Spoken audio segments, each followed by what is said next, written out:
Hello friends, welcome to my channel. இன்னைக்கு நம்ம சேனல்ல என்ன வீடியோ பார்க்க போறோம் அப்படினா ஒரு மேகியை வச்சு ஒரு சூப்பரான ஸ்நாக்ஸ் ரெசிபி தான் பார்க்க போறோம். வாங்க எப்படி செய்யலாம்னு பார்க்கலாம். முதல்ல ஒரு வாணல் எடுத்துக்கோங்க. அதுல ஒரு ஸ்பூன் வந்து நெய் விட்டுட்டு ஒரு மேகியை எடுத்து நல்லா நொறுக்கி போட்டுக்கோங்க. போட்டு நல்லா செவக்கற அளவுக்கு நல்லா வறுத்துக்கோங்க. அடுப்பை வந்து மீடியம் ஃப்ளேம்லயே வைங்க, இல்லனா ரொம்ப செவந்து போயிடும். இப்போ பாருங்க நல்லாவே வந்து கலர் சேஞ்ச் ஆயிருக்கிறது தெரியுது. இந்த மாதிரி நல்லா வந்து செவந்து வரணும், அந்த அளவுக்கு நல்லா வறுத்து எடுத்துக்கோங்க. இப்போ ஒரு பவுல் எடுத்துக்கோங்க. அந்த பவுலில் நம்ம வந்து வறுத்து வச்சிருக்க அந்த மேகியை வந்து சேர்த்துக்கோங்க. இது கூடவே வந்து பார்த்திங்கன்னா வறுத்த நிலக்கடலையை வந்து தோலெல்லாம் சுத்தம் பண்ணிட்டு வச்சுருக்கேன். அந்த நிலக்கடலையும் சேர்த்துக்கோங்க. உங்களுக்கு வேணும்னா முந்திரி பாதாம் கூட சேர்த்துக்கலாம். நான் நிலக்கடலை போதும்ன்ட்டு அது சேர்த்துருக்கேன். இப்போ இது கூட ஒரு கேரட்டை வந்து துருவி வச்சுருக்கேன், அதையும் சேர்த்துக்கோங்க.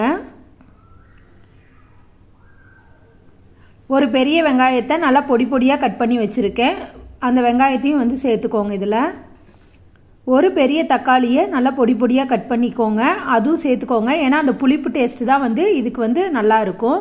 இதுக்கு தேவையான அளவு உப்பு சேர்த்துக்கோங்க. கூடவே கொஞ்சம் காரத்துக்கு வந்து வரமிளகாத்தூள் சேர்த்துக்கோங்க, கொஞ்சமாக சேர்த்துக்கோங்க. இது கூட மேகி மசாலா வந்து ஒரு பேக்கெட்டில் நான் பாதி தான் சேர்த்துருக்கேன். உங்களுக்கு நல்லா காரமாக வேணும்னா ஃபுல்லாக சேர்த்துக்கோங்க. இது குழந்தைங்களாம் சாப்பிடுவாங்கங்கிறதுனால நான் பாதி மட்டும் சேர்த்துருக்கேன்.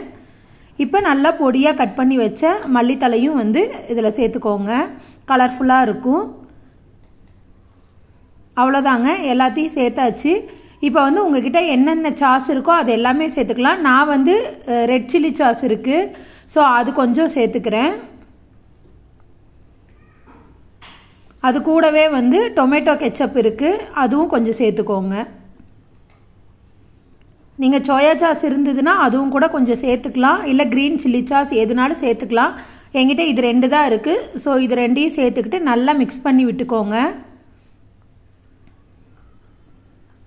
நல்லா குழந்தைங்களுக்கு கேரட், வெங்காயம், தக்காளி இதெல்லாம் வந்து இதில் இருக்கிறதுனால ரொம்பவே வந்து ஹெல்த்தியான ஸ்நாக்ஸாக இருக்கும்.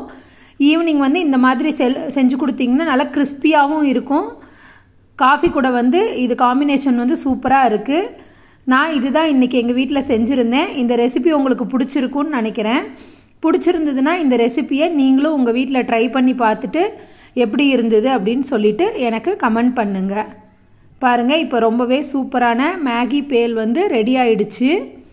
கடையில் போய் மசாலா பூரி, பேல் பூரின்னு நம்ம வாங்கி கொடுக்கறதுக்கு நம்ம வீட்லேயே மேகியை வச்சு இந்த மாதிரி சூப்பரான ஸ்நாக்ஸ் வந்து செஞ்சு கொடுக்கலாம். இந்த வீடியோ பிடிச்சிருந்ததுன்னா லைக் பண்ணுங்கள்.